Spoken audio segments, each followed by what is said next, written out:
Olá pessoal, boa noite.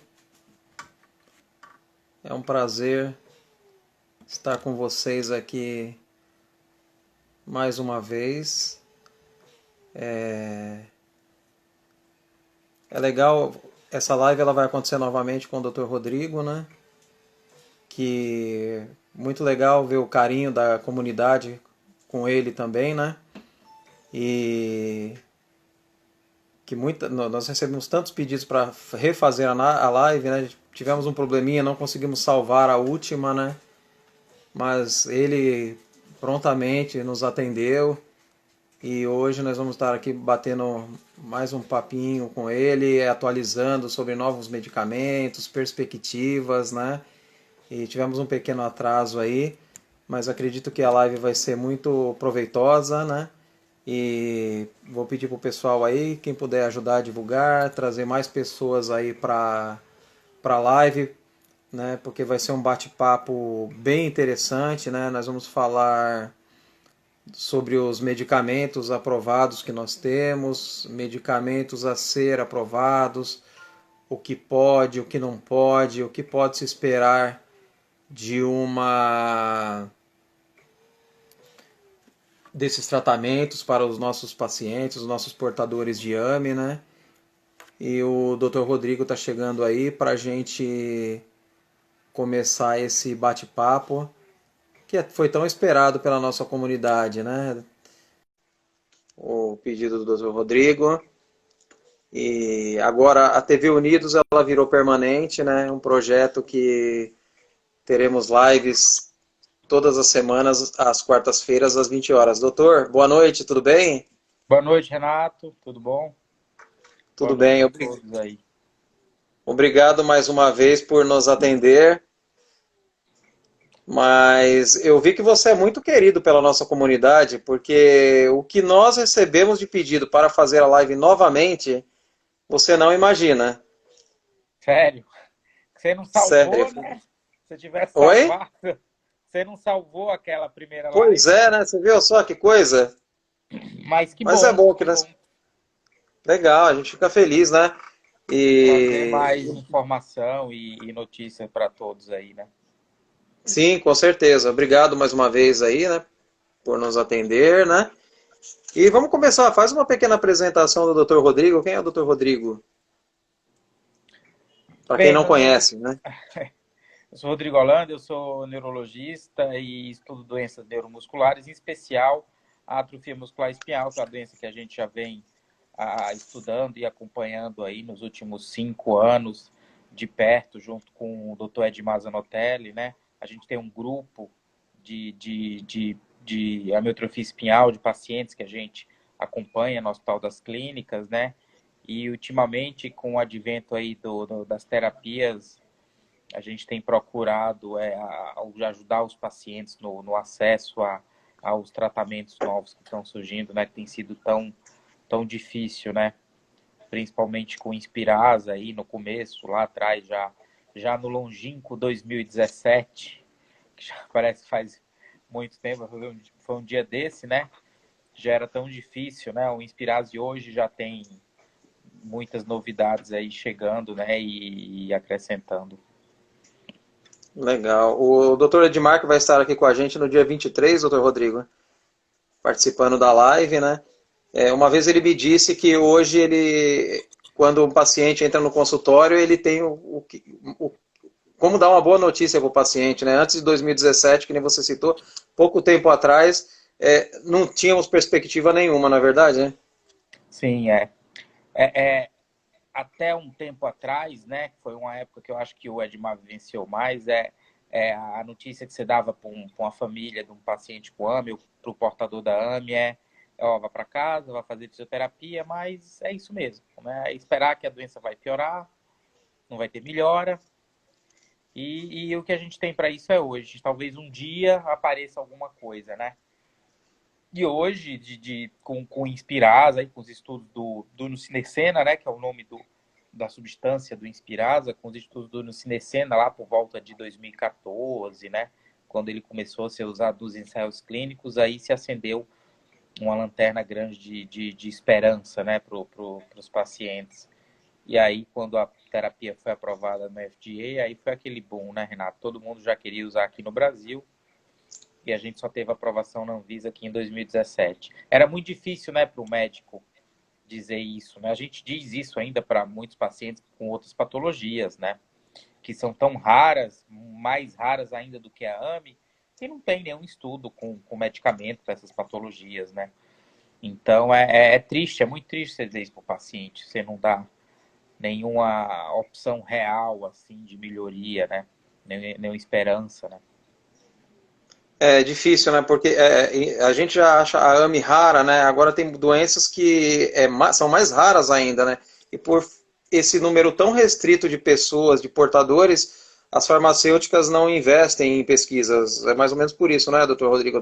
É, às Para vezes é eles não difícil, compensa, seria às vezes isso, é né? difícil até se achar paciente para fazer a pesquisa, né? Você, por exemplo, a AME, a incidência é 1 para 10 mil. Tem doença que é 1 para 100 mil, 1 para 500 mil. São ultra raras, né? Então aí fica até difícil você juntar um número suficiente de pacientes para poder fazer um estudo que consiga comprovar realmente que o remédio funciona ou não funciona. Mas claro, tem essa questão que você falou, né? De ter um número mais limitado de pacientes, das farmacêuticas não quererem investir. Eu acho que a questão crucial aí é realmente ter o N de pacientes, né? Para se ser estudado. A AME, dentre as doenças raras, é uma doença comum, né? Das doenças raras, é a mais comum, é uma das mais comuns, digamos assim, né? No grupo das doenças neuromusculares, é a AME e Duchenne ali, estão tete a tete ali, competindo com a frequência de ser tão comum, né? E eu não sei como é que vai ficar. Outro dia eu estava numa reunião no hospital, que a gente estava fazendo um treinamento com relação à terapia gênica, e o farmacêutico falou, pô, doutor, imagina, daqui a 10 anos, esses pacientes com AME tiveram diagnóstico precoce, vão receber a terapia gênica, e aí eles vão ter uma vida praticamente normal. Imagina quando eles quiserem casar e ter filhos.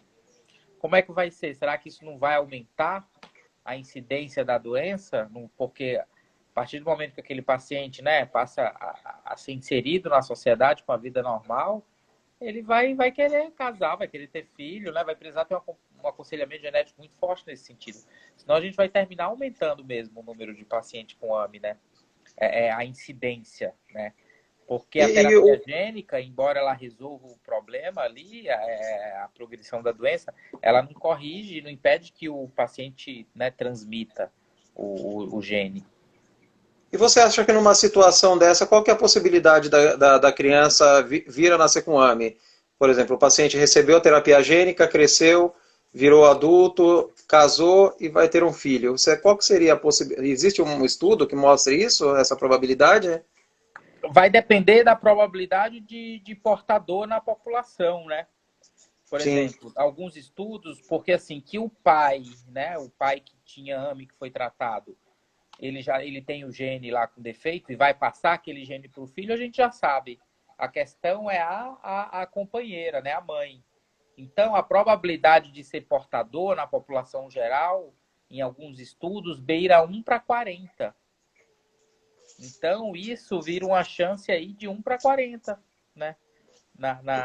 Vira uma chance alta, que vai ter, esses pacientes vão ter que ter um aconselhamento genético muito forte, né? Então, no caso, o interessante é numa situação dessas, por exemplo, o rapaz casou, pretende ter filho, o interessante é fazer logo um exame na parceira, seria mais ou menos por aí. Exato, fazer um exame na parceira. Se a parceira não é portadora, tudo bem. Se a parceira é portadora, aí a gente vai ter que sentar, ver com calma, ver a questão de fertilização, né? Porque o Ter gene os vai ser cuidados, né? passado ao menos um alelo, né? Lembrando que a AME você tem quando carrega as duas mutações nos dois SMN1, né? O pai, digamos, o pai com AME, ele obrigatoriamente vai passar para frente aquele gene. Então, o filho vai ser portador e assim a gente vai perpetuando o gene na população, né? E talvez até aumentando mesmo a incidência. Entendi, entendi. É. tem que se ter os cuidados, né? Mesmo com esses medicamentos que são tão esperados, né? Não pode descuidar, porque principalmente quem já passou pela situação quando era criança, né? Chegou na fase adulta, não vai querer que o filho passe pela Exato, mesma situação. Esperamos que até lá, né, doutor Rodrigo, os medicamentos sejam mais acessíveis, né? com E, certeza, né? mas todo Acessíveis e cuidado o é válido, né? diagnóstico precoce, né? Disponível, né? Sim, teste do pezinho expandido, isso é muito importante, é uma das nossas lutas também, porque a gente vai diminuindo o número de pacientes, de portadores com riscos de ter uma complicação, algo mais sério, não é, doutor? Sim. Hoje nos Estados Unidos já tem vários estados que fazem o rastreio neonatal, né? Tá no teste do pezinho. E agora isso é um programa, né? É um programa de governo. Então precisa realmente de uma política pública, né? Uma política do governo de passar a colocar essa doença na questão do teste do pezinho, no rastreio neonatal, porque e formar uma rede, né? A partir do momento que qual o sentido de ter um teste do pezinho se o paciente vai receber o remédio só com 2, 3 meses depois que começar a ter sintoma da doença? Então, precisa ter uma rede de suporte, né, um programa de governo muito bem montado para que assim que o paciente seja diagnosticado no estágio pré-sintomático já tenha um tratamento disponível, né? E idealmente o melhor tratamento, né? O tratamento que não vamos dizer o melhor ainda, que é difícil a gente falar ainda do melhor tratamento, mas um Sim. tratamento que faça um efeito mais rápido, né, que tenha uma eficácia boa, que pode ser qualquer um dos remédios que a gente tem disponível no mercado, né? Mas que o acesso ainda não é tão fácil, né? Não, não é. E não adianta você fazer um teste do pezinho, diagnosticar cedo, mas você não dá um tratamento, não dá uma condição para aquela criança, por exemplo, no caso da AMI, é fazer um tratamento. Você tem que, por exemplo, você é diagnosticado, você tem que ir para a justiça buscar um tratamento. Isso não faz sentido, não é verdade? Exato. E a AMI, assim, se o paciente é tratado num período pré-sintomático, ali diagnosticou, tratou, a criança desenvolve normal, né? Praticamente não vai precisar de fisioterapia, de reabilitação. Então, realmente faz toda a diferença o tratamento na fase pré-sintomática. Agora, essa questão da judicialização também acontece muito aqui no Brasil, né, Renato? Por características da nossa Constituição e porque a indústria também coloca meio que, não sei se eles colocam de uma maneira a facilitar isso, né? Eles podiam chegar já direto junto com o governo, com um preço mais acessível, para tentar já incorporar direto os medicamentos, né? A gente tem que pensar também que quem está pagando a conta é a gente, né? O dinheiro, por exemplo, dos algêneros, assim, você pensar em saúde pública, ele é impagável, né? Você imagina Não, com quantos certeza. pacientes vão ter no ano candidatos? É verdade. São valores que ninguém pode pagar, mas se você for ver, às vezes, pela longevidade, a gente tem acompanhado os pacientes que recebem os 3 medicamentos, a gente vê que se receber logo após o nascimento, praticamente não se É. manifesta os sintomas, não é verdade? O pessoal tem mandado algumas perguntas aqui, doutor. Você acha que o que você acha da gente fazer o mesmo roteiro da outra vez? Falar um pouquinho do Spinraza, Risdiplam, Zolgensma por fim, depois umas orientações sobre o Covid, que o pessoal também tem muita curiosidade, pode ser? Pode. O Inspirasa, eu acho que todo mundo, quem é da comunidade AME já está um pouco habituado, né, com o medicamento. É o primeiro tratamento aprovado para atrofia muscular espinhal. É um medicamento que age normalizando os níveis da proteína SMN. Só lembrando aqui que a AME acontece por deficiência dessa proteína de sobrevida do neurônio motor, a SMN, e a deficiência dessa proteína leva à perda progressiva, degeneração dos motoneurônios, que são as células nervosas responsáveis por dar o comando para o músculo, né? A diminuição dessa proteína, então, leva à degeneração dos motoneurônios e a uma atrofia e fraqueza muscular progressivas que pega toda a musculatura do corpo, né? Começa das pernas, sobe para os braços, pega a musculatura respiratória, deglutição, né?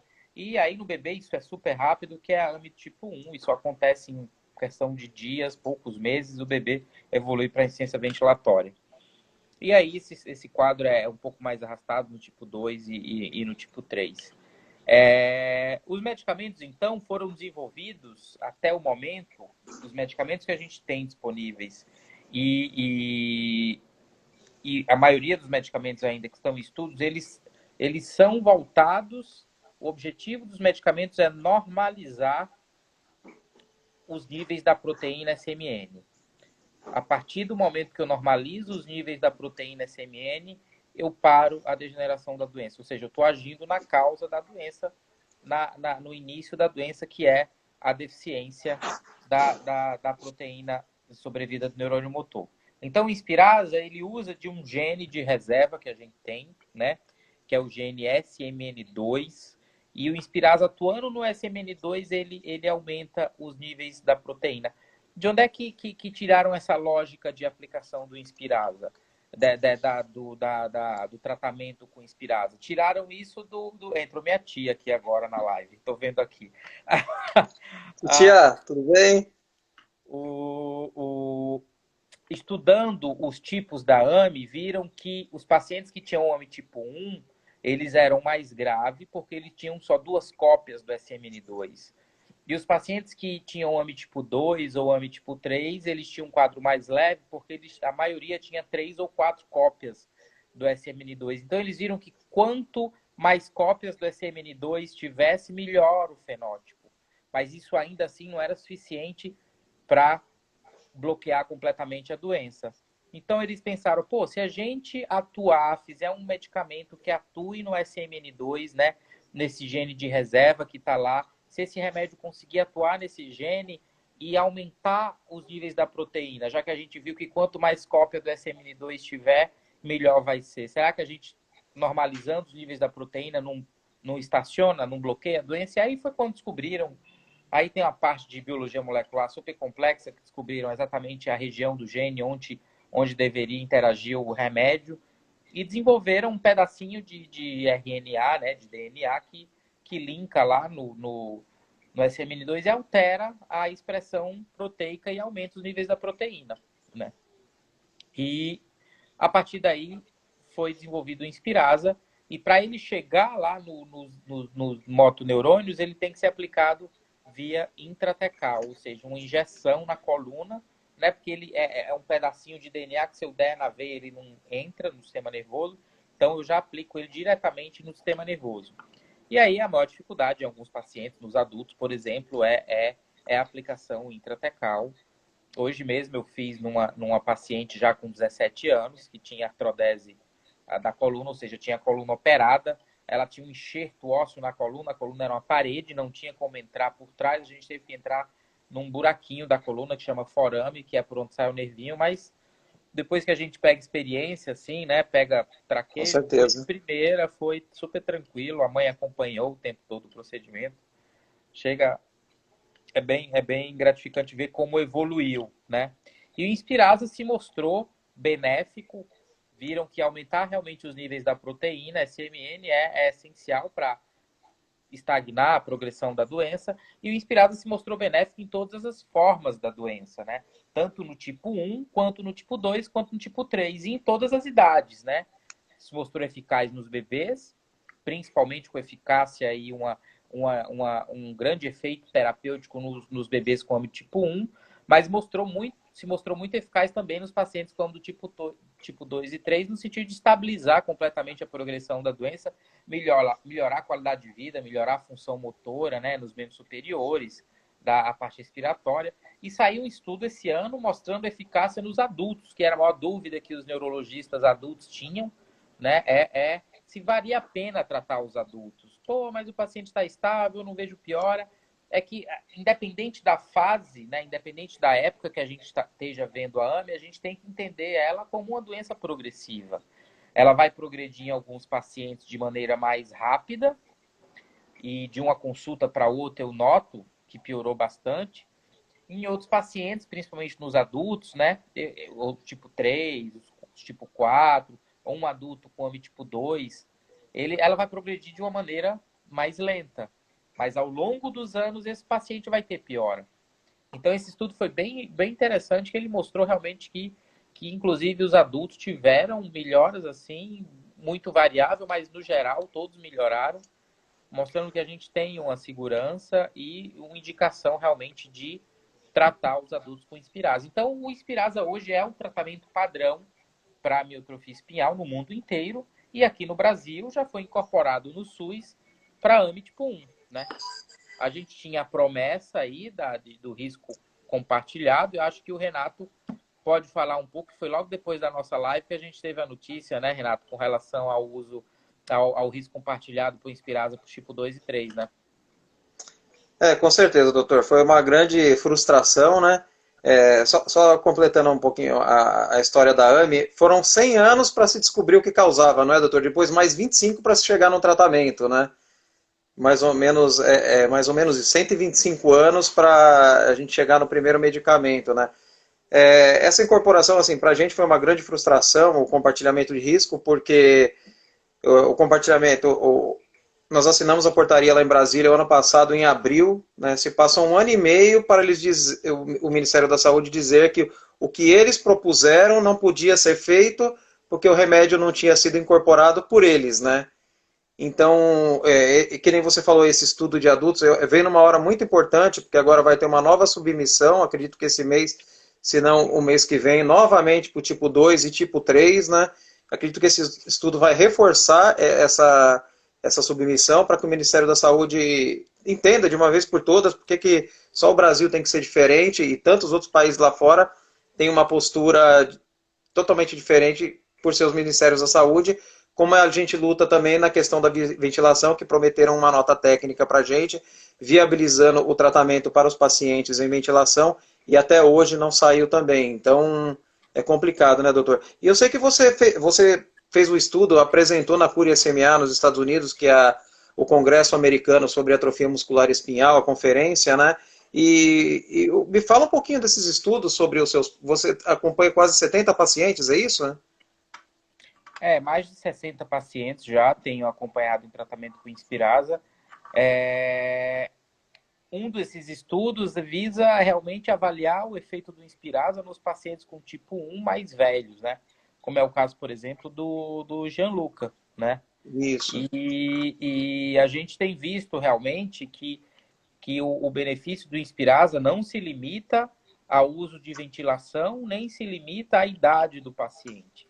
Então, é uma combinação de fatores. O paciente, por si só, por estar em ventilação mecânica invasiva, ele não tem contraindicação a receber a terapia, nem por si só, se ele tem mais de 1 ano, mais de 1 ano e meio, mais de 2 anos, isso também não é uma contraindicação à terapia.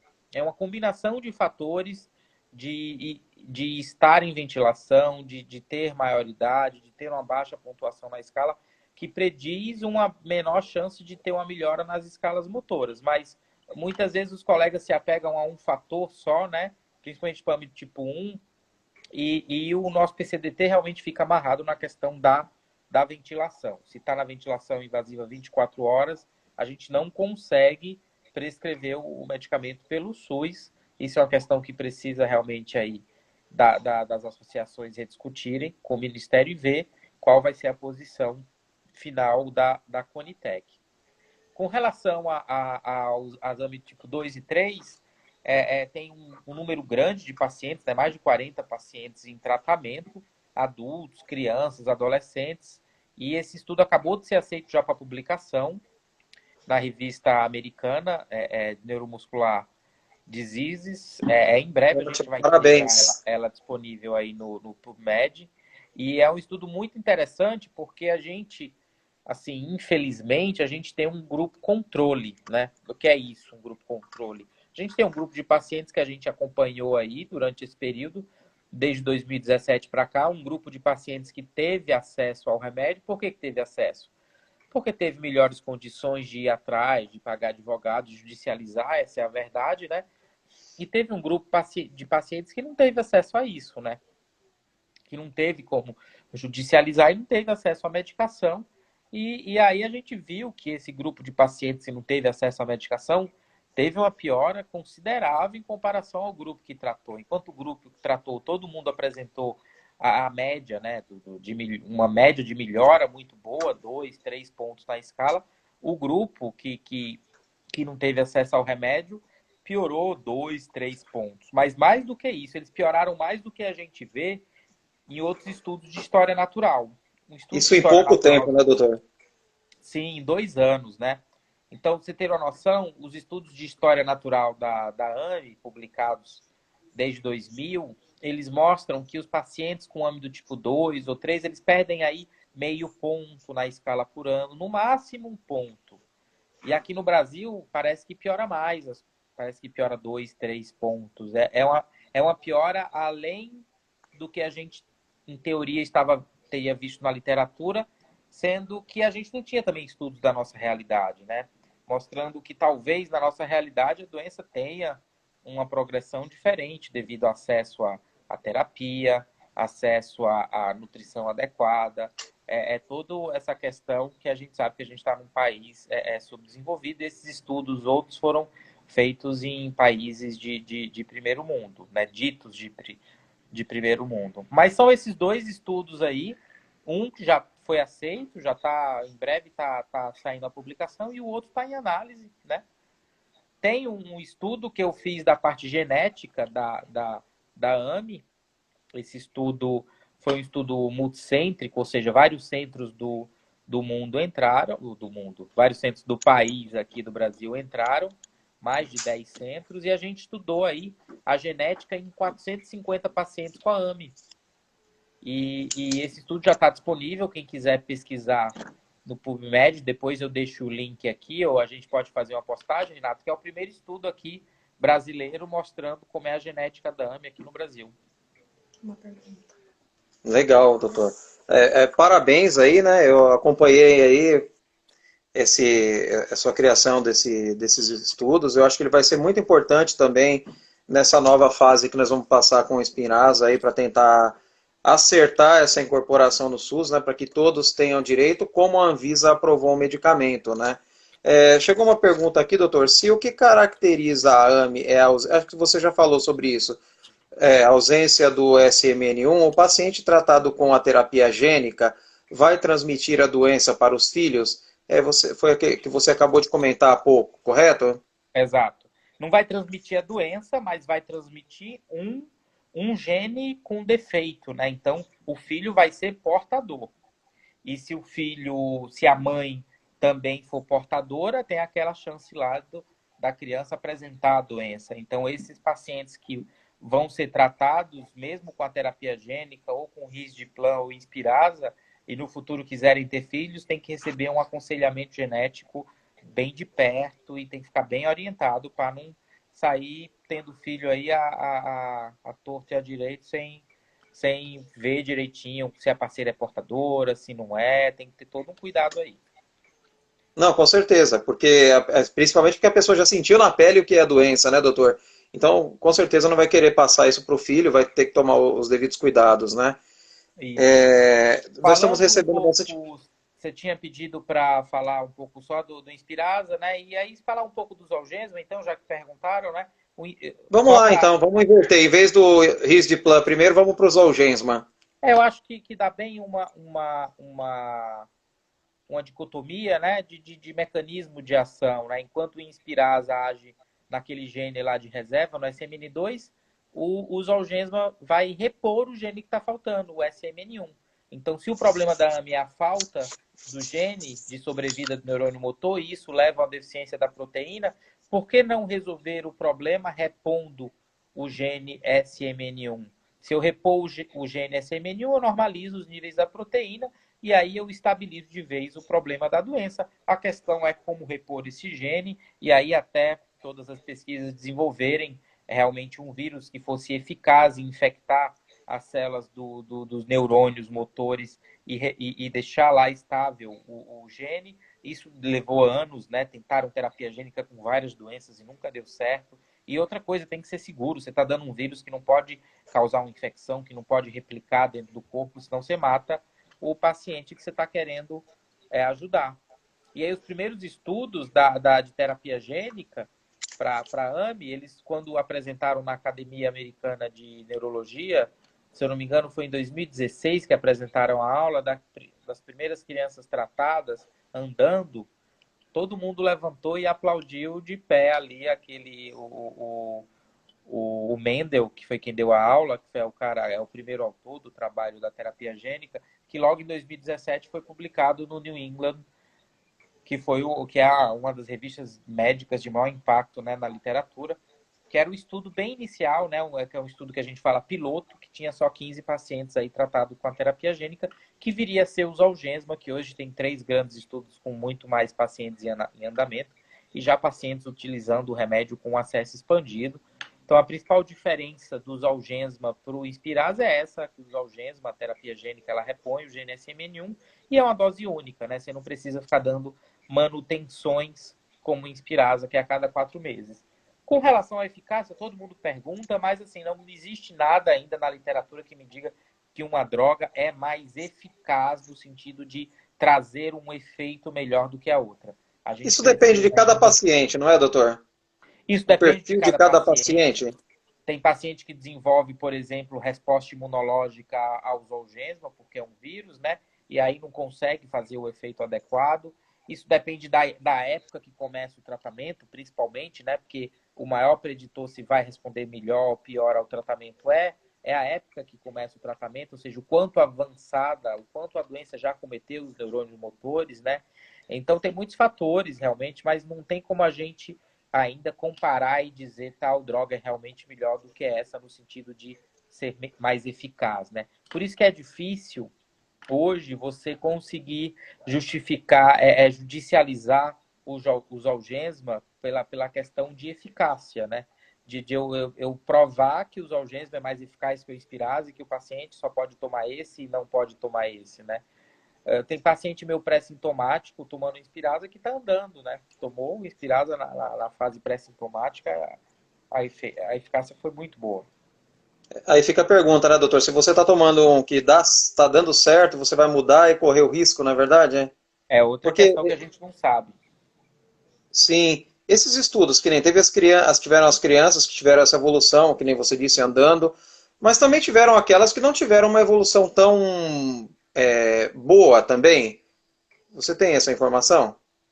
Assim, nesse primeiro estudo, por exemplo, que a gente, né, foi publicado já em 2017, teve um grupo de pacientes que respondeu menos e esse grupo estava mais relacionado à época que começou a doença, ou quando a doença já estava muito avançada, quando começou o tratamento, né? Então, tudo leva a crer, e a maioria dos estudos, todos convergem, seja dos Zolgensma, seja de outras terapias que focam na função da proteína SMN, em normalizar os níveis da SMN, que o principal preditor de resposta é realmente o quão a doença está evoluída quando você começa o tratamento.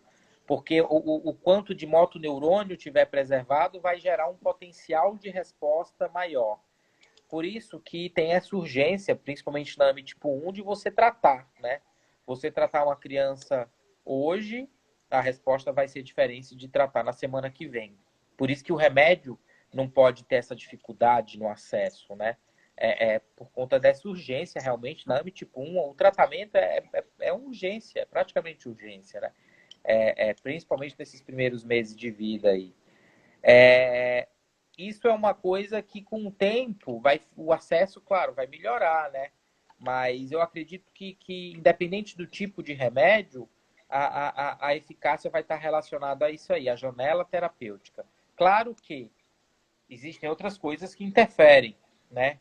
Por exemplo, paciente que tem anticorpo, que faz uma reação imunológica, de bloqueia o efeito do Zolgensma, né? Esse paciente pode ser que ele não tenha eficácia, né? A eficácia desejada e precise usar outra droga, né?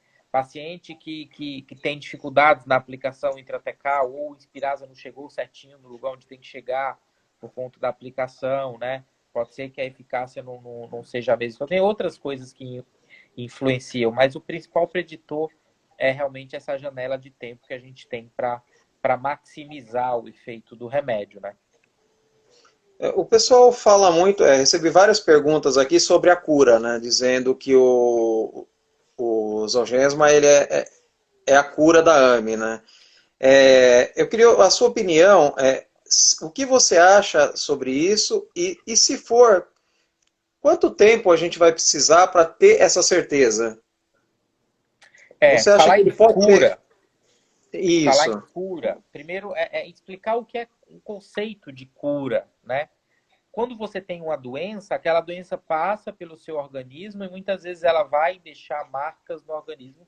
Você vai ficar com uma espécie de sequela. E você pode ficar totalmente reabilitado, ou seja, voltar ao estágio que era antes da doença surgir ou não.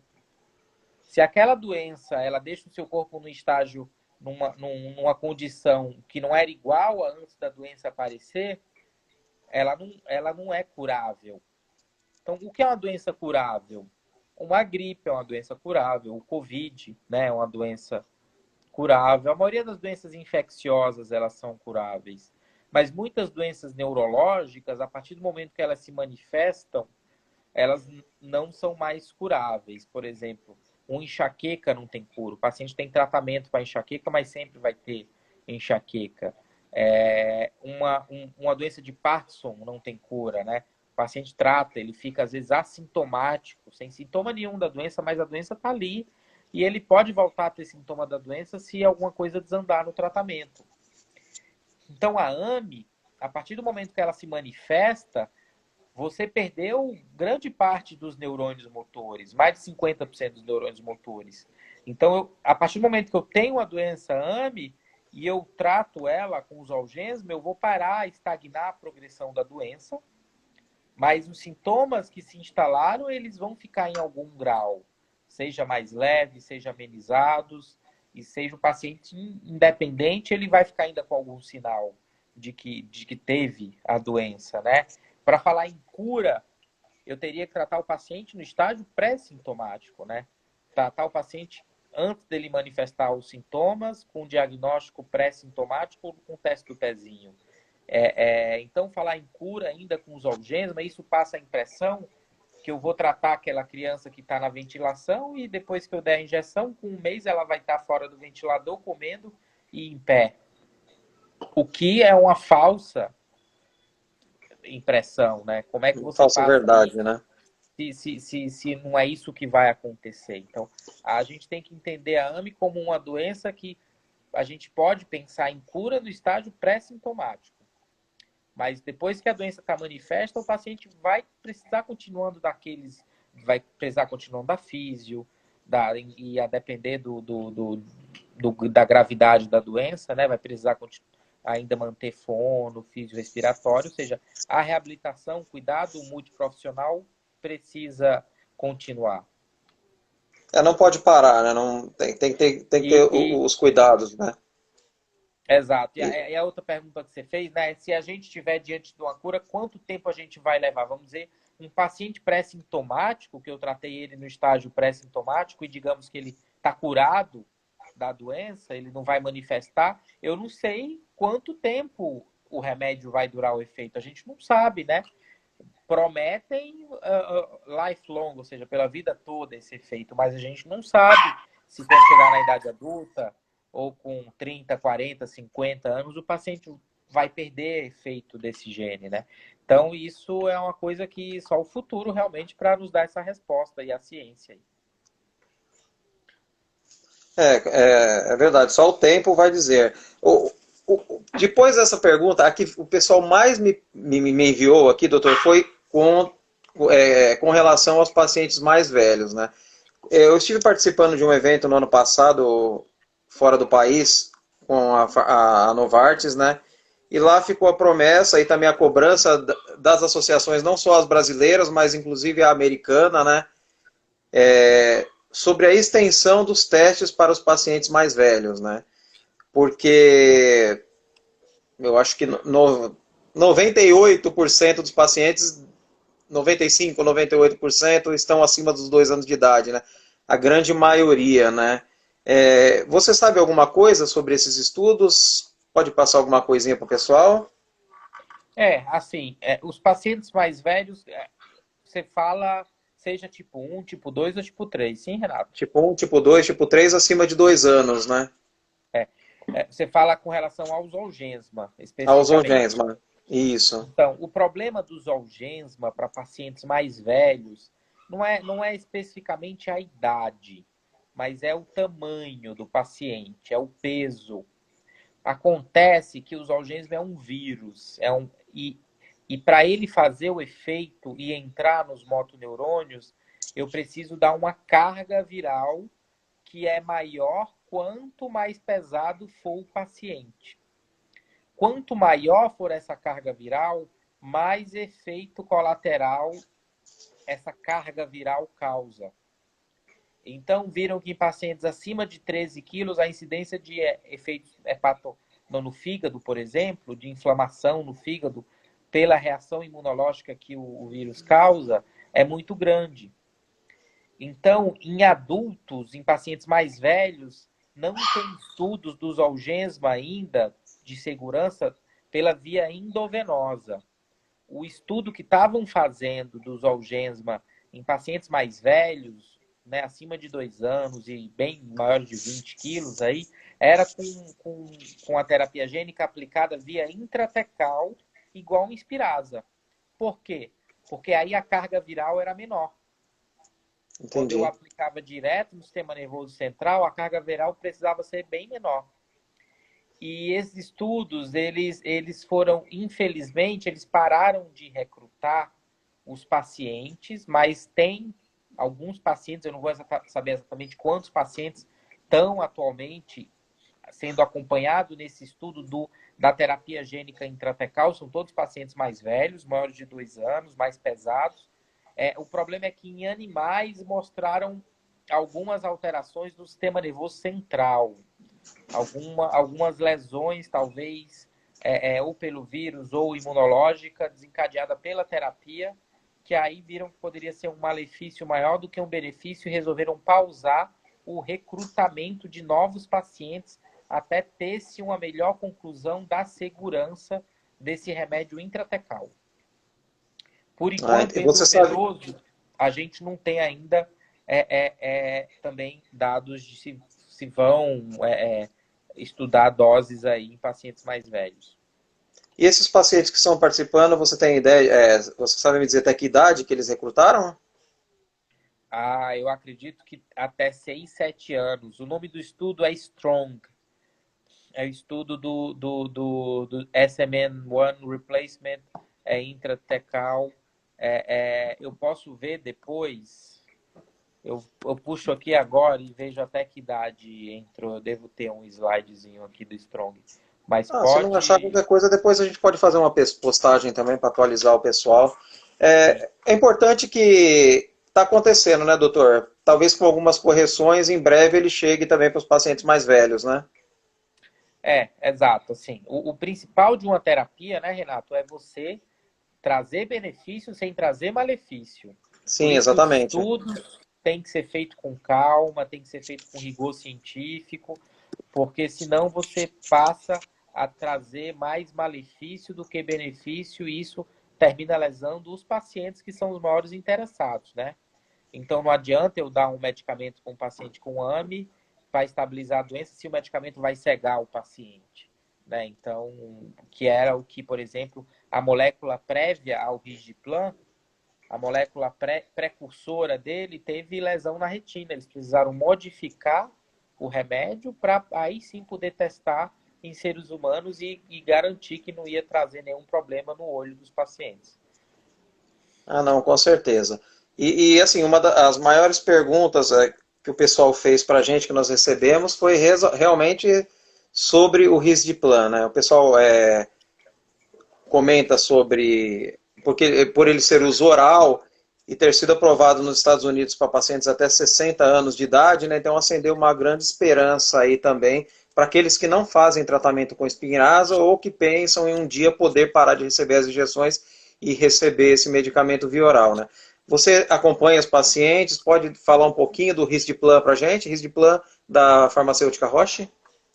Então, o Risdiplam é outra molécula revolucionária, né, no tratamento da AME. ele age de maneira muito similar ao Inspirasa, no SMN2, normalizando os níveis da proteína, com a grande diferença que ele não precisa ser administrado de maneira intratecal, com aquelas injeções na coluna, para agir no SMN2 e normalizar os níveis da proteína, né? Nossa, via oral, é comprimido, muita vantagem para alguns pacientes, sim, né? Pacientes, principalmente aqueles que têm dificuldade na aplicação da coluna. Então, é uma molécula realmente revolucionária e que tem demonstrado, assim, uma eficácia muito boa nos pacientes que a gente tem estudado aqui. Os estudos da Roche são conhecidos como estudo dos fish, dos peixes. E atualmente os estudos em andamento é o Sunfish, que estuda o Rigiplan em pacientes com AMI do tipo 2 e 3, o Firefish, que estuda os pacientes com AMI tipo 1, e a gente está abrindo e recrutando aqui, quem tiver familiar com AMI, tiver gestante, tem o Rainbow Fish, que é o estudo dos pré-sintomáticos, é um estudo que está aberto, é um estudo que a maioria dos... Só para você ter uma noção, Renato, esse estudo está aberto, ou seja, a gente está recrutando. No mundo inteiro eles estão com dificuldade de fechar o estudo está aberto desde o ano passado, eles precisam de cerca de 20 pacientes, e até agora só tem 7 ou 8 pacientes. Pra você ter noção, 4 pacientes já são do Brasil. Ou seja, metade do estudo até agora está sendo no Brasil. Brasileiros. Então, assim, os pacientes que estão tomando na fase pré-sintomática estão tendo um desenvolvimento motor normal. Normal. Ou seja, estão desenvolvendo como uma criança que não tem AMI. Tem paciente já com 1 ano ficando em pé, assim. Então, realmente, a eficácia é muito boa. Com relação à segurança, a gente tem pouco tempo de segmento, mas até o momento os pacientes não apresentaram nenhum efeito colateral grave, né? Nenhum evento adverso, como a gente chama nos estudos, que motivasse parada do estudo ou retirada da droga. Então, parece ser segura, mas a gente precisa de mais tempo para falar. Que é eficaz. Quanto mais cedo a gente vê a melhora da resposta, né? E a grande vantagem disso é via oral. E aí entra-se naquela questão, né? Pô, eu vou querer tomar um remédio via oral, então. É isso que eu vou querer. Mas tem que pensar, calma. Você vai ter que tomar um remédio pelo resto da vida, todo dia. Você não pode esquecer do horário. É um remédio que pode interagir com outros remédios, porque ele é metabolizado, né? Vai ser jogado fora do organismo, eliminado pelo fígado. Então, você vai ter que ter uma série de cuidados ao longo da vida. Tomar cuidado com isso daí. Então, na prática, né, sentar com o paciente e escolher o que eu quero. Tomar um remédio via oral, vou monitorizar, vou ser certinho, vou ser rigoroso, não vou esquecer o horário, vou ter que me vigiar se eu for beber, se eu vou tomar outros remédios, ou vou querer receber uma injeção a cada 4 ou 6 meses, que tem eficácia semelhante, só que eu não vou ter que me preocupar com horário, não vou ter que me preocupar com interação medicamentosa, né? Então, vão ser coisas que a gente vai discutir com os pacientes. A questão de comodidade do uso, né? Claro que alguns pacientes, a aplicação intratecal é muito difícil, né? Vai ser muito complicado, tem cirurgia, precisa sedar, precisa anestesia. Então, esses pacientes, claro, vão se beneficiar muito desse remédio. Mas esse vai ser o futuro, a gente escolher e ver o perfil de cada paciente, o que é que o paciente prefere, que se encaixa mais no perfil dele. Entendi. A gente tem acompanhado algumas crianças, até algumas nós indicamos, conseguimos aí indicar para vocês na época participar dos ensaios. Então, os vídeos que a gente tem vistos dessas crianças são maravilhosos, né? E traz grande esperança, acredito, para toda a nossa comunidade, né? E com relação aos pacientes que estão recebendo, mas os mais velhos, não aqueles que começaram a receber abaixo de 6 meses, você tem alguma informação? Você tem acompanhado? A gente tem visto os pacientes com AMI do tipo 2 e 3, né? Tem pacientes adultos, né, com mais de 20 anos usando o medicamento e eles têm tido uma resposta também motora em questão de estabilização da doença e alguns ganhos nas escalas motoras que se aplicam, né, principalmente de funcionalidade nos membros superiores. O que me parece, Renato, é que a resposta do Risdiplam nos pacientes mais velhos me pareceu muito similar ao Inspirasa. Ou seja, a eficácia está presente no sentido de estabilizar a doença e melhorar a qualidade de vida, melhorar funções no dia a dia que o paciente sente falta, né? Entendi. Então, me parece ser muito similar. Claro, a gente vai precisar depois de comparar a população de cada estudo, se a idade era parecida, se o tempo de doença era parecido, né? Como era a função motora nos grupos. Mas eu acredito que ele vai ter uma eficácia similar. E aí a questão vai ser do paciente optar, né? Nos Estados Unidos, o Risdiplam foi aprovado para pacientes até, né, 60 anos praticamente. Então, 60 anos de idade, hein? então tem um range aí de aprovação de uso muito grande, né? Eu acho que a gente vai pegar a experiência dos americanos aí, vamos deixar eles usarem primeiro, né? Até para ver a questão de efeito colateral mesmo, se mais em 1, 2 anos vai ser um remédio que não vai dar nenhum efeito colateral. E aí a gente vai. Desculpa, deu uma interrompida aqui. A gente vai Tá ter que começar a tranquilo. ter mais segurança para usar esse medicamento aqui no Brasil, né? Mas eu acho que o caminho para esse remédio é a incorporação, né? Porque a partir do momento que você tem um remédio no SUS disponível, que tem eficácia semelhante, eu não tenho como ficar judicializando. Então, acho que o caminho é as associações se unirem e tentarem a incorporação para os médicos terem mais opções e poder justamente isso aqui, discutir com o paciente a opção terapêutica que mais vai se adequar ao caso. Ah, não, com certeza. Esse é o nosso grande objetivo, é disponibilizar pelo SUS, mas assim, disponibilizar pelo SUS de verdade, não é, doutor? Porque não adianta fazer uma incorporação, fazer uma cerimônia, uma festa maravilhosa, que quase ninguém tem acesso ao tratamento. E, na verdade, fazer tudo isso para restringir o tratamento, sendo que em outros cantos do mundo e a própria aprovação da Anvisa não diz isso, né? Então, na verdade, incorporar para restringir acaba não dando o resultado que a gente precisa, né? Que é acabar com a judicialização e o acesso ser mais livre, né? Mais fácil para as famílias não ter tanto sofrimento, 1, 2, 3 anos para conseguir um remédio na justiça, né? O pessoal tem me perguntado também, doutor, com relação a tratamentos em conjunto, né? Algum deles você acha que deveria ser aplicado em conjunto ou não? Desde que o paciente faz tratamento com um medicamento, tem que dar oportunidade para outro, fazer o tratamento com outro medicamento. O que você acha sobre isso? Olha, assim, a gente não tem ainda estudos que mostrem é, é, que usar um medicamento em conjunto com o outro tenha mais benefício, seja mais benéfico do que usar um isoladamente. A gente tem que primeiro pensar que um remédio sozinho, ele é uma coisa. Um remédio com outro remédio é, é outra coisa que a gente não conhece.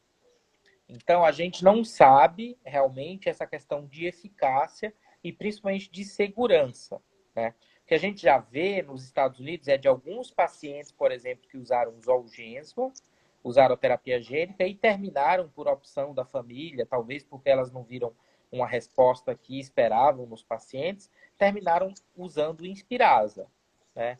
É, é, Primeira coisa, não é lógico, se você pensar que tanto o Risdiplam quanto o Inspirasa agem no SMN2, em sítios muito próximos ali, não é lógico usar os dois remédios juntos.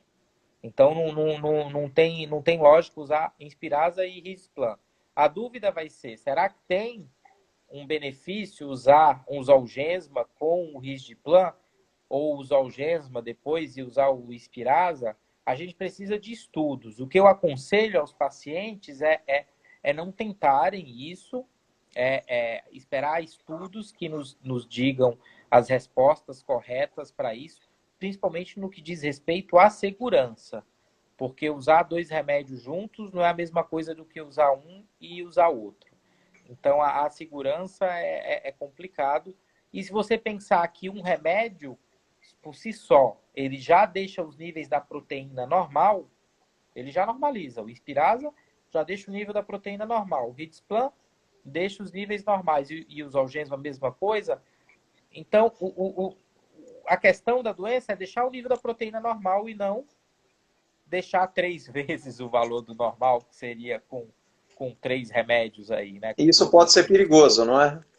Exatamente, a gente não sabe o que é que isso pode gerar, né? Se isso vai ser maléfico, né? E se um remédio interagindo com o outro, na verdade, vai dar algum efeito colateral que a gente não conheceu em estudo. Então, estão sendo feitos estudos, principalmente nos Estados Unidos, já estão sendo feitos estudos grandes, por exemplo, do Inspirasa com o Zolgensma. Eu acho que a gente tem que esperar esses estudos para poder realmente dizer para os pacientes e aconselhar com relação à associação de terapia ou não. Ah, ótimo. Só isso, só os estudos vão dizer, né? E, e vai trazer, e tirar uma dúvida que as pessoas têm, fala, por exemplo, vou tomar 2 remédios juntos, vai me trazer um benefício que praticamente não vou ter mais sintomas da doença, ou vice-versa, né? O que a gente não sabe é que pode até, de repente, regredir, a pessoa pode ter um outro problema de saúde grave, não é, doutor? Porque está mexendo no desconhecido. Seria mais ou menos por Exato. aí, né? Por exemplo, as crianças que tomam o Zolgensma, muitas delas têm que usar corticoide, né? Imunossupressor por um período muito grande. Teve crianças que tiveram hepatite, precisou biopsiar o fígado, porque fez uma hepatite grave. O uso de corticoide traz uma queda da imunidade, importante, tem risco de pegar infecção grave. Então, tudo tem que ser muito bem pesado. Quando uma terapia ela é segura, porque foi muito bem estudada, vastamente estudada, a gente usa ela com tranquilidade. Quando a gente entra nesse campo da incerteza, aí a gente pode gerar um problema maior com um benefício totalmente incerto, né? Ah, não, com certeza. Doutor, acho que o nosso tempo está acabando, né? Eu queria que você deixasse um recadinho aí para o pessoal, se você pudesse falar só um pouquinho também sobre as aplicações de Spinraza em época de pandemia e fazer um encerramento para a gente não cortar a live com alguma fala, eu te agradeço. Tá. Então, né, o Inspirasa, nessa época da pandemia, logo no começo, né, a gente teve muita dúvida, mas agora, principalmente com a pandemia entrando aí no platô e já começando a cair os números, eu acho que não resta muita dúvida que é um tratamento que não pode ser adiado, né? Por exemplo, o Jean, o filho do Renato, a gente não adiou nenhum dia o tratamento, no máximo uma semana, que não é um atraso, mas você só pode atrasar em condições excepcionais, se o paciente estiver com a complicação clínica, uma condição de saúde que impeça a aplicação naquele momento, ou se o serviço de saúde que o paciente aplicava realmente não tiver, né, cedido por Covid, não tiver como realizar a aplicação. Então, o ideal é não atrasar as aplicações do Inspirasa, manter as aplicações, porque é um remédio de uso contínuo. Se a gente atrasa, a gente tem prejuízo. Se atrasar, se realmente for uma dessas situações, atrasou um mês porque o paciente adoeceu, teve intercorrência ou porque o serviço ficou fechado, então o que se orienta atrasou um mês, a próxima dose adianta um mês. Então, as doses têm que ser a cada 4 meses. Se recebeu a dose com 5 meses, a dose seguinte vai ser com 3 meses. Então, não muda o cronograma, né? Não muda o cronograma inicial. Mantém o nível do remédio lá, ou seja, atrasou, adianta o que atrasou. É essa orientação. Sei que aconteça, mas a maioria dos meus pacientes não tiveram atraso, mantiveram. Algum outro paciente teve muito medo realmente da pandemia, teve medo de sair de casa, mas depois de atrasar 2 meses, viu que a pandemia ainda não estava resolvida, né? Que foi o que aconteceu. Porque o Brasil é um país muito grande, realmente, sem imaginar esse troço resolver aqui ia demorar mesmo. E mantivemos a aplicação, tomando todos os cuidados que tem que se tomar. Os hospitais estão com protocolos, testando Covid, quando o paciente vai antes da aplicação, ele fica numa ala onde todos os pacientes foram testados, né? Vai no centro cirúrgico, todo mundo usando máscara, todo mundo paramentado. Então, tomando os cuidados, se evita os casos de contaminação intra-hospitalar. Não, com certeza. Deixando a mensagem então final, Renato, eu acho que a gente já teve muita novidade, né? Esse ano teve a aprovação aí do Zolgensma pela Anvisa, né? A gente está tendo uma chuva de mensagens 20 segundos, doutor. E em breve vai sair o Hitsplan também, né? Obrigado aí e até a próxima, Renato. Obrigado, doutor Rodrigo de Holanda, mais uma vez pela sua participação, pela sua parceria. Obrigado, pessoal. E na próxima